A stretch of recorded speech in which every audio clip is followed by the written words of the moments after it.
10 নম্বর সাহাবা আবু উবাইদা বিন জাররাহ। আবু উবাইদা বিন জাররাহ যখন বদরের জমিনে হাজির হয়ে গেল, আবু উবাইদা বিন জাররাহ যখন বদরের জমিনে হাজির হয়ে গেল, এদিকে আবু উবাইদা হাবিবুল্লাহর হয়ে লড়াই করতে গেছে, আর ওদিকে আবু উবাইদা নিজের বাপ, নিজের জন্মদাতা বাপ কাফেরের হয়ে লড়াই করতে এসেছে। লড়াইয়ের ময়দানে যখন দাঁড়িয়ে পড়লেন, যখন একে অপরে দাঁড়িয়ে পড়লেন, সামনাসামনি চলে এসেছে বাপ। আবু উবাইদা বাপের সামনে তলোয়ার নিয়ে চলে গেল। বাপ বলে ছেড়ে দেব না। মুস্তাফার গোলাম আবু উবাইদা বলে বাপ তোমাকে আমি ছেড়ে দেব না, মুস্তাফার কদমে আমার জানমাল কুরবান। লা ইউমিনু আহাদুকুম হাত্তা আকুনা হাব্বা ইলাইহি মিন ওয়ালাদিহি ওয়া ওয়ালাদিহি আন-নাস আজমাইন। কবিল হতে পারবে না যতক্ষণ পর্যন্ত একজন যতক্ষণ না সে রাসূলুল্লাহকে মহব্বত করছে, তার বাপ মা তার ছেলে বলে আন-নাস আজমাইন। তলোয়ার নিয়ে দাঁড়িয়ে পড়লেন, লড়াই শুরু হয়ে গেল। যখন লড়াই শুরু হয়ে গেল, ঘমাসান লড়াইয়ের পরেতে হঠাৎ করে দেখা যায় আবু উবাইদা বিন জাররাহ তলোয়ারটা বাপের গর্দানের কাছে চলে এসেছে। বাপ বলে তলোয়ার রুকে দেয়নি, হাবিবুল্লাহর মহব্বতে তলোয়ার চালিয়ে দিয়েছে। গর্দান কেটে জমিনের মধ্যে আটখানা হয়ে পড়ে গেল। যখন হাবিবুল্লাহর মহব্বতে বাপের মাথা কেটে পড়ে গেল, আফসোস করে না, আফসোস করে না, কান্নাকাটি করে না, ভয় খায় না, মান ধরে মাথা তুলে সুজা নিয়েছে হাবিবুল্লাহর কদমে ফেলে দিয়ে বলে ইয়া রাসূলুল্লাহ, বাপ আপনার বিরুদ্ধে লড়াইয়ে এসেছিল, বাপের মাথা আপনার কদমে কুরবান করে দিলাম।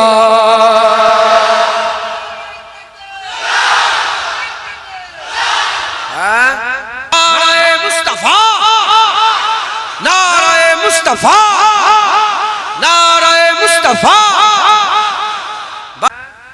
ইনারা কারা? ইনারা হচ্ছেন তিনারা জিনাদের ব্যাপারে সমস্ত উলামায়ে হাজরাত বলেছেন ইনাদের পায়ের ধুলো নয়, ইনারা যে উটের পিঠে চড়ে বেড়াতেন, উটের পায়ের ধুলো যোগ্য পৃথিবীর কোন ওলি আল্লাহ হতে পারবে না। দাদা হুজুর হতে পারবে না, খাজা হুজুর হতে পারবে না, মুজাদ্দিদ আল পেশানি হতে পারবে না, বড় পীর আব্দুল কাদের জিলানী কেউ হতে পারবে না।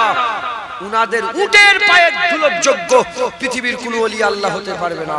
কারণ কি? কারণ তারা সবচেয়ে বেশি আল্লাহ পাকের নিয়ামতকে প্রাধান্য দিয়েছিল। হ্যাঁ, এ শয়তানরা বলে সাহাবারা মিলাদ করেছিল, সাহাবারা মিলাদ করেছিল। সাহাবারা যেভাবে মিলাদ করেছিল তো চিন্তার বাইরে। সাহাবারা যেভাবে মিলাদ করেছিল চিন্তার মিলাদ মানে কি? হুজুর এসে গেছে, হুজুরের আগমন হয়ে গেছে, এর নাম মিলাদ তো। হুজুর জন্ম হয়েছে, হুজুর এসেছেন, হুজুরের আগমন হচ্ছে, হুজুর, এর নামই মিলাদ তো। সাহাবারা এমন ভাবে মিলাদ পালন করেছিল তোমার কল্পনার বাইরে। সাহাবারা তলোয়ার নিয়ে চলে গেছে কাইসারি, রোমে গিয়ে সারা পৃথিবীর শক্তিশালী বাদশার দরজা ঠক ঠক ঠক ঠক ঠুকেছে, ঠুকে বলে সব রাসূলুল্লাহ এসে গেছে। আজারবাইজান পর্যন্ত চলে গেছে। আমি আফ্রিকার প্রথম মসজিদ, আফ্রিকার প্রথম মসজিদ, আমি ওই মসজিদে যে নামাজ পড়েছি, আল্লাহ পাক পড়িয়েছে নামাজ। আফ্রিকার বিয়াবা পর্যন্ত, আফ্রিকার জঙ্গল পর্যন্ত হুজুর পাকের গোলামরা যে বলেছে শোনো আমেন আল্লাহ হাবিবুল্লাহ এসে গেছে, আর অন্য কিছু নয়, এবার লা ইলাহা ইল্লাল্লাহ মুহাম্মাদুর রাসূলুল্লাহ। সাহাবারা এইভাবে মিলাদ করেন। সাহাবারা নিজের বাপের মাথা কেটে নিয়েছে, রাসূলুল্লাহর কদমে ফেলে মিলাদ পালন করেছে। হুজুর পাকের আসার আল্লাহর দরবারে শুকর আদায় করেছে, বাপ কুরবান। হুজুর পাকের আসার আল্লাহর দরবারে শুকর আদায় করেছে, নিজের জানকে কুরবান করে দিয়ে। আল্লাহ পাকের দরবারে শুকর আদায় করেছে রাসূলুল্লাহর আসার, নিজের কলিজাকে বের করে দিয়ে। হুজুর পাক ওই রকম আগেও কাঁদেন নে, পরেও কাঁদেন নে। যখন হামজা হুজুর শহীদ হয়ে গিয়েছিলেন, আসসালামু আলাইকুম বিমা সাবারতুম ফানিমাল উকবাদার, শহীদান হুজুরদের মাজার দেখলে সালাম দিতে হয়। হযরতে হামজা হুজুর শহীদ হয়ে গেলেন, যখন শহীদ হয়েছিলেন হুজুর পাক এর আগেও এরকম কোনোদিন কাঁদেন নাই, আর এর পরেও এরকম কোনোদিন কাঁদেন না। হুজুরের কলিজার টুকরা, হুজুরের জান ছিল। হযরতে জিবরাইল সালাম বলি ইয়া রাসূলুল্লাহ, দুনিয়াতে তো হামজা হুজুরের নাম ধরে ডাকা হয়, আসমানে ফেরেশতারা আসাদুল্লাহ ও আসাদে রাসূলুল্লাহ বলে ডাকে। একবার জোরে বলেন সুবহানাল্লাহ। ফেরেশতাদের কাছে হামজা হুজুরের পরিচয় আল্লাহর বাগ, রাসূলুল্লাহর বাগ বলে। একবার জোরে বলেন সুবহানাল্লাহ। আল্লাহ রাসূলের বাগ হামজা, একবার জোরে বলেন সুবহানাল্লাহ। হুজুরের মোহাব্বত, এইভাবে তিনারা হুজুর আসার আরজু তামান্না করেছে। জোরে বলেন মুসলমানের ছেলেরা, এর মোহাব্বত যদি না থাকে, মোহাব্বত যদি না থাকে, হুজুরের মিলাদ হারাম মনে হবে, হুজুরের মিলাদ শিরক মনে হবে, হুজুরের মিলাদ বেদাত মনে হবে। আর যদি মোহাব্বত থাকে, মনে হুজুরের মিলাদ হারাম বেদাত শিরক মনে হবে না, হুজুরের মিলাদ আল্লাহর ইবাদত মনে হবে। মুসলমানের ছেলেরা, হুজুরের মিলাদে কি হয়? এটা হুজুরের মিলাদ হচ্ছে।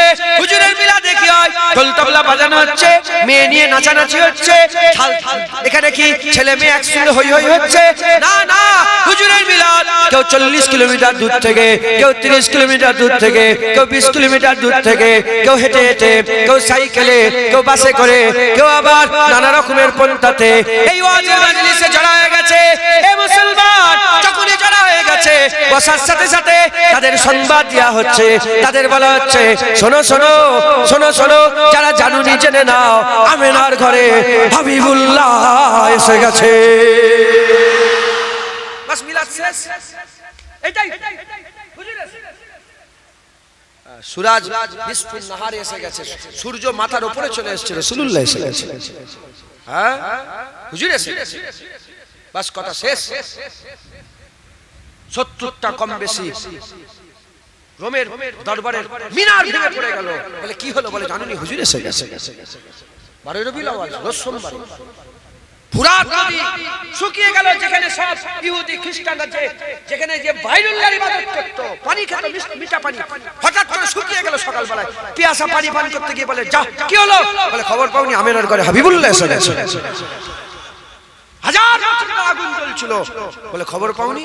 আগুন হঠাৎ করে নিভিয়ে গেল। 1000 বছর 12 রবিউল আউয়াল, রোজ সোমবার আগুন যখন নিভিয়ে গেল, বলে কি আগুন নিভিয়ে গেল? বলে খবর পাওনি, আমেনার ঘরে হাবিবুল্লাহ এসে গেছে। বাস কথা শেষ। এর নামই তো মিলাদ, হুজুরের জিকির।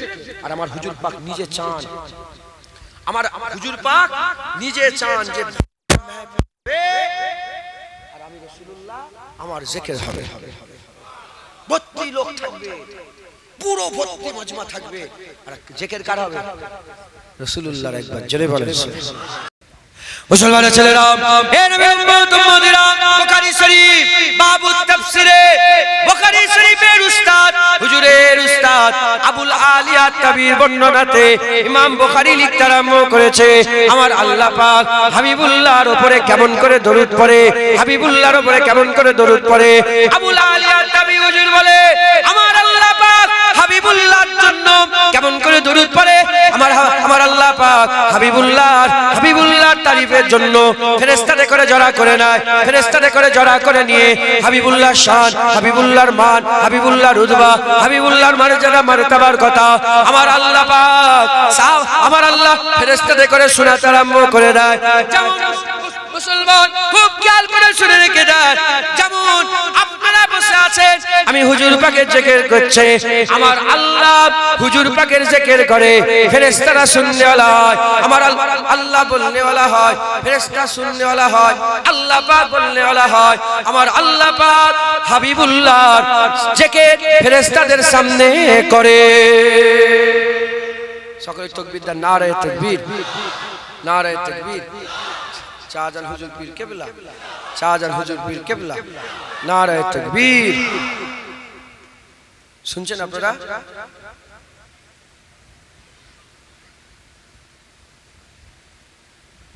আমার আল্লাহ পাক হুজুর পাকের তারিফ করে, হুজুর পাকের শান মান মর্যাদার কথা বলেন। একবার জোরে বলেন। হ্যাঁ, আমরা সবাই জড়া হয়ে হুজুর পাকের তারিফ করছি তো, আমার আল্লাহ হুজুর পাকের তারিফ করে যে আমার হুজুরের চুল মুবারক এরকম, আমার হাবিবের চুল এরকম, আমার হাবিবের শান এরকম। আমার এজন্যই তো আমার দাদাজান ছোট হুজুর পীর কেবলা বলতেন, হাকিকাতে মুহাম্মাদি আল্লাহ ছাড়া কেউ জানে না। একবার জোরে বলেন সুবহানাল্লাহ। তুমি যতই পড়ো, যতই কিতাব পড়ে কুলে খেয়ে না, হুজুরের হাকিকাত জীবনে জানতে পারবে না। আমার রাসূলুল্লাহ বলেছে, আবু বকর সিদ্দিক বলে, আবু বকর আমি আমার হাকিকাত আল্লাহ ছাড়া কেউ জানে না। আল্লাহ ছাড়া জিবরাইল আছে, আল্লাহ ছাড়া মিকাইল আছে, আল্লাহ ছাড়া ইসরাফিল আছে, আল্লাহ ছাড়া আজরাইল আছে, আল্লাহ ছাড়া ইব্রাহিম খলিলুল্লাহ আছে, আল্লাহ ছাড়া আদম সাফিউল্লাহ আছে, আল্লাহ ছাড়া মুসা কালিমুল্লাহ আছে, আল্লাহ ছাড়া ঈসা, আল্লাহ ছাড়া ঈসা রুহুল্লাহ আছে, আল্লাহ ছাড়া দাউদ খলিফাতুল্লাহ আছে, আল্লাহ ছাড়া নূহ নবিউল্লাহ আছে, আল্লাহ ছাড়া সমস্ত কুলকাই পয়গম্বর রাসূলগণের আছে। হুজুরের হাকিকাত আল্লাহ ছাড়া কেউ জানে না। আল্লাহ কি মুস্তাফা জানে, মুস্তাফা কি আমার আল্লাহ জানে। একবার জোরে বলো সাল্লাল্লাহু আলাইহি ওয়াসাল্লাম।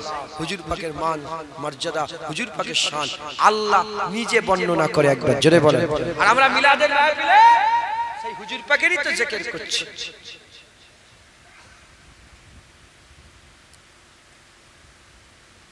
কি হয়েছে?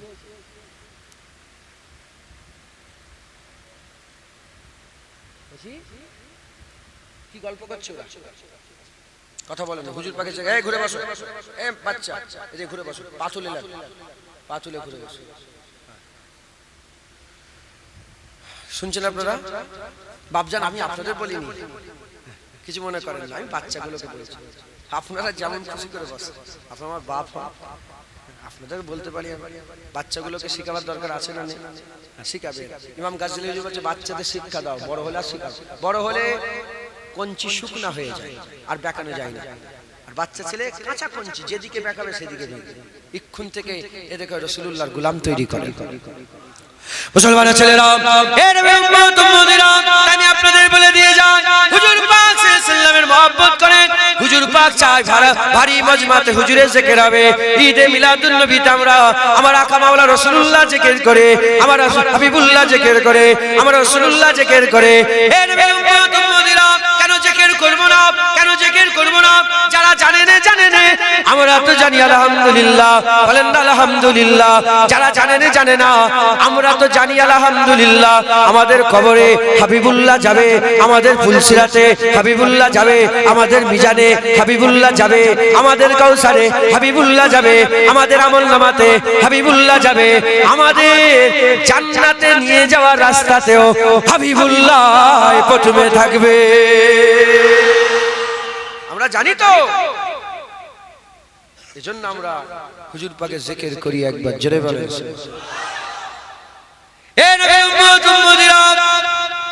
বুখারী শরীফে কিছু কম বেশি 7 জায়গায় এসেছে। উলামায়ে হযরতের ব্যাখ্যা আমি আপনাদের বলে দিয়ে যাই। 7 জায়গায় এসেছে, বুখারী শরীফে 7 জায়গায় এসেছে। কবরে একটা প্রশ্ন করা হবে, কবরে একটা প্রশ্ন করা হবে। কি প্রশ্ন করা হবে? মুস্তাফা হুজুরের প্রশ্ন করা হবে, রাসূলুল্লাহর প্রশ্ন করা হবে।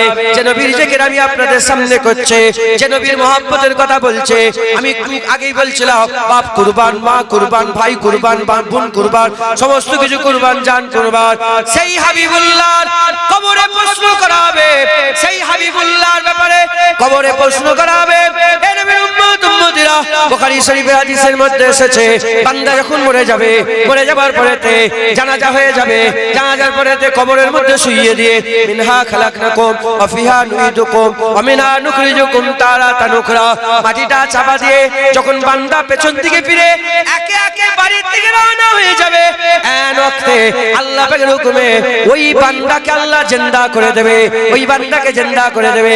যেমনটা আল্লাহ কোরআন শরীফের মধ্যে বলেছেন, সুম্মা ইমিতুকুম সুম্মা ইহয়িকুম সুম্মা ইমিতুকুম সুম্মা ইহয়িকুম, আমি আল্লাহ তোমাদের মেরে দেব, সুম্মা ইহয়িকুম, আমি আল্লাহ আবার তোমাদের জিন্দা করে দেব, আমি আল্লাহ আবার জিন্দা করে দেব, সুম্মা ইলাইহি তুরজাউন, তোমাদের সকলকে আমার কাছে ফিরে আসতে হবে। এই যে মেরে দেব আবার জিন্দা করব, এটা হচ্ছে কবরের জিন্দা। বান্দা কবরে যখনই জিন্দা হয়ে যাবে, ওই বান্দার কাছে ফেরেশতা চলে যাবে, মুনকার নেকির ফেরেশতা চলে যাবে। মুনকার নেকির ফেরেশতা গিয়ে, আপনারা সকলেই শুনেছেন 3টে প্রশ্ন হবে, কিন্তু আমি বলছি আপনার 3টে প্রশ্ন হবে। আমি বলছি আপনাদের ঘরে কবরে ওই মুনকার নেকির ফেরেশতা গিয়ে একটা সওয়াল করবে। কি সওয়াল করবে? ওই বান্দাকে উঠে বসিয়ে দেবে, বসিয়ে দিবার পরেতে আমিন আল্লাহকে নিয়ে যাবে, মুহাম্মদ রাসূলুল্লাহকে দিয়ে যাবে। যে নবী নবী নবী নবী নবী নবী করছে, ওই রাসূলুল্লাহকে শরীরে কবরের মধ্যে নিয়ে যাওয়া হবে, কবরের মধ্যে নিয়ে যে কবরওয়ালাকে প্রশ্ন করা হবে, মা কুনতা তাকুলু ফি হাযা রাজুল, বলো বলো এই মানুষটার ব্যাপারে তোমরা কি বলতে, এই মানুষটার ব্যাপারে তোমরা কি বলতে, এই মানুষটার ব্যাপারে কি বলতে, মা কুনতা তাকুল, এই ব্যাপারে এই হাবিবুল্লাহর ব্যাপারে কি আলোচনা করতে। এ নবী উম্মত উম্মতিরা, মুসলমানের ছেলেরা, যখনই বান্দা হাবিবুল্লাহকে দেখে চিনতে পারবে না, আল্লাহ মাফ করেন, কবর জাহান্নাম হয়ে যাবে। আর যারা কবরে হাবিবুল্লাহকে দেখে চিনতে পেরে যাবে, আমার আল্লাহ কবর জান্নাত বানিয়ে দেবে। মুসলমান হুজুর মারহাবা মারহাবা বলো না, আরো দুই চারবার মারহাবা মারহাবা মারহাবা মারহাবা মারহাবা মারহাবা, নারায়ে মুস্তাফা, নারায়ে মুস্তাফা, নারায়ে মুস্তাফা। বাস কথা শেষ। কবরে হুজুর চিনতে পারলে জান্নাত। কার গোলামি করবে বলো? সিতুরির লোকেরা কার গোলামি করবে, কার কদম ধরে রাখবে? হায় হায় হায়, আমি তো হুজুর পাকের কদম মোবারক এইরকম জয়রে ইনশাআল্লাহ মরে যাব। এই হুজুর